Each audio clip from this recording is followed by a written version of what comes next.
Gloria al Señor.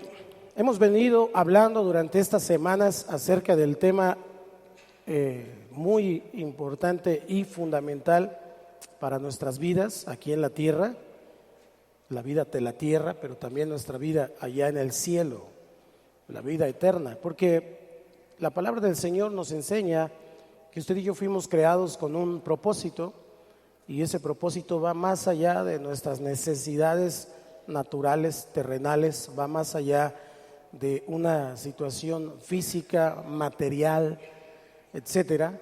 De hecho, la Biblia lo considera todo eso como añadiduras. Dios añade lo que necesitamos porque pues Él conoce los anhelos de nuestro corazón y también todas las necesidades materiales que tenemos, de pan, de comida, pues de vestido, de calzado, de habitación, etcétera. Pero tenemos un gran privilegio, usted y yo, porque Dios nos ha escogido para ser sus hijos, nos ha escogido para llevarnos ante la cruz donde Él padeció por usted y por mí, y con su sangre preciosa lavarnos y limpiarnos de nuestros pecados. Eso ya entonces debiera de ser razón suficiente para dejar a un lado todo y entonces caminar con Él sin más preguntas. Pero como seres humanos siempre tenemos dudas, como seres lógicos y razonantes siempre queremos que se nos aclare todo, y entonces Dios tiene una respuesta para cada uno siempre. Ahora, le tengo una noticia: la respuesta para cada uno es la misma, porque Dios solo tiene una respuesta, y la respuesta es Cristo. Jesús es la respuesta para cada persona. ¿En qué sentido? Pues en el sentido de lo que Él hizo, de lo que Él dijo, de lo que Él, cuando anduvo en la tierra como imagen visible del Dios invisible, nos dejó para que usted y yo, como cristianos, hagamos lo que Cristo hizo. De ahí entonces que el apodo, porque quiero que sepa que este nombre de cristiano empezó como un apodo allá en los tiempos bíblicos, en el libro de los Hechos, empezaron a apodar a los que seguían a Cristo como cristianos.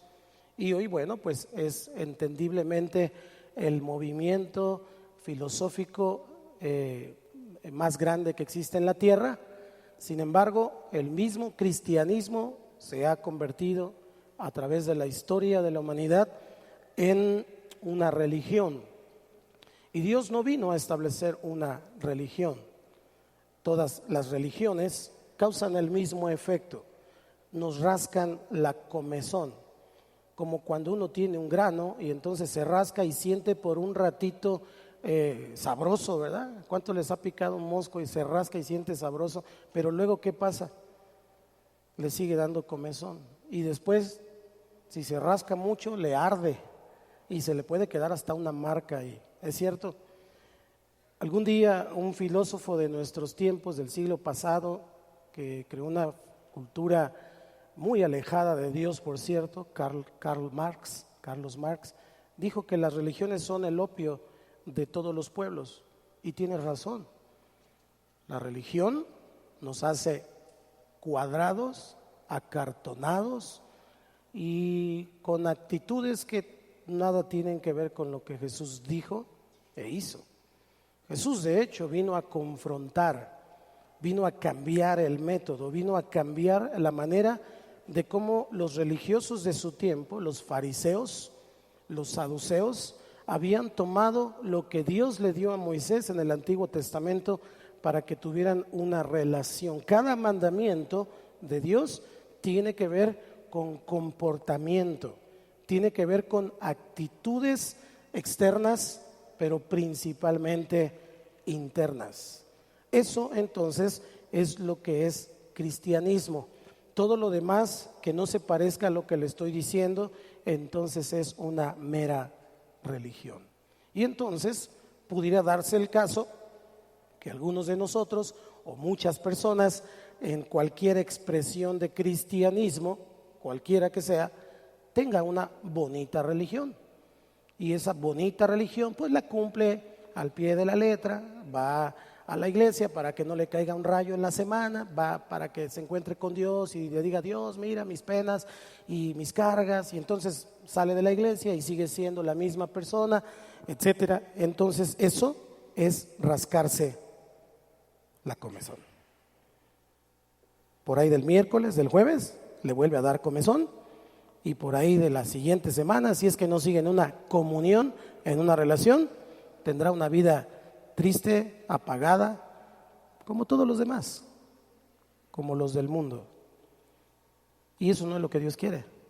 Por eso cuando Jesús tiene el encuentro con la samaritana, la semana pasada veíamos esto, Él le dijo: si tú bebes del agua que yo te daré, nunca más, diga conmigo, nunca más volverás a tener sed. Y de eso quiero hablar hoy. Hoy quiero hablar acerca de, titulé esta mañana, adoración en espíritu o en espíritu. Es decir, en espíritu, el espíritu del hombre, o en espíritu, el espíritu de Dios. Acompáñame por favor ahí a este texto que tenemos como central esta mañana, que es San Juan capítulo 4, versículo 21, y vamos a leer hasta el 24.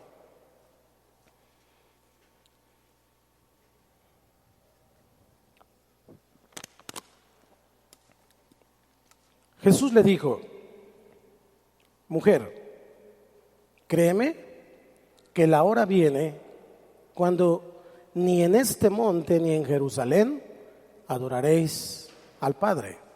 Vosotros adoráis lo que no sabéis, nosotros adoramos lo que sabemos, porque la salvación viene de los judíos. Mas la hora viene, y ahora es, cuando los verdaderos adoradores adorarán al Padre en espíritu y en verdad, porque también el Padre tales adoradores busca que le adoren. ¿Me ayuda con el 24? 1, 2, 3. Dios es espíritu, y los que le adoran en espíritu y en verdad es necesario que adoren. Este texto es el que cambia todo lo concerniente a adoración religiosa y a una adoración que tiene que ver con Dios. Recuerda que empezamos hablando de adoración sálmica en esta serie, hemos venido avanzando y poniendo en práctica, y ahora estamos mirando este pasaje en donde el Señor Jesús emplea una forma de enseñanza muy particular. Es inusual, pero Él la enseña, y es la enseñanza del futuro presente. La enseñanza del futuro presente. Él, por ejemplo, solo voy a dar 3 citas para ver esta forma de enseñanza, porque de eso voy a hablar. Esta forma de enseñanza la dijo cuando habló de la resurrección. Por ejemplo, en Juan 5:25 dice: de cierto os digo, fíjese, dice, viene la hora y ahora es. Esa es la enseñanza de futuro presente. Viene la hora y ahora es, cuando los muertos oirán la voz del Hijo de Dios, y los que la oyeren vivirán. ¿Cuántos la han oído?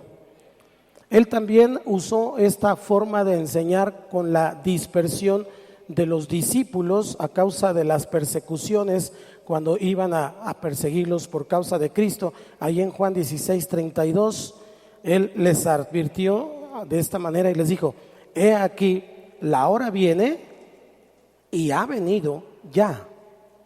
¿Estamos ahí? ¿Estamos ahí?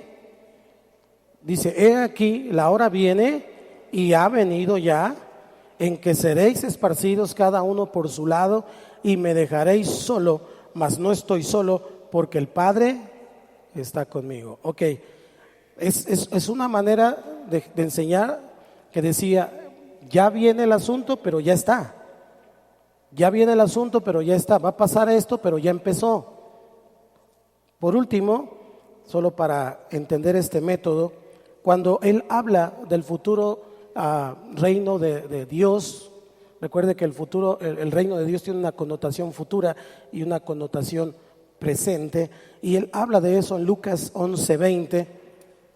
Lucas 11:20.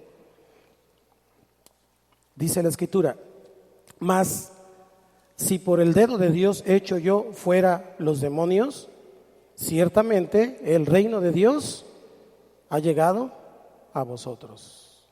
Esto entonces nos habla de esta forma del Señor Jesucristo que emplea en San Juan 4 cuando habla con la samaritana. Viene la hora y ahora es. ¿Estamos aquí? Dile que está a tu lado, conéctate, ya empezamos. Quita esa cara, sonríe, Cristo te ama. Entonces, voy con el primer punto de esta mañana, la hora de la adoración. Fíjese bien, cuando Jesús dice, mas la hora viene y ahora es, y está diciendo acerca de lo que vendrá, de adoración.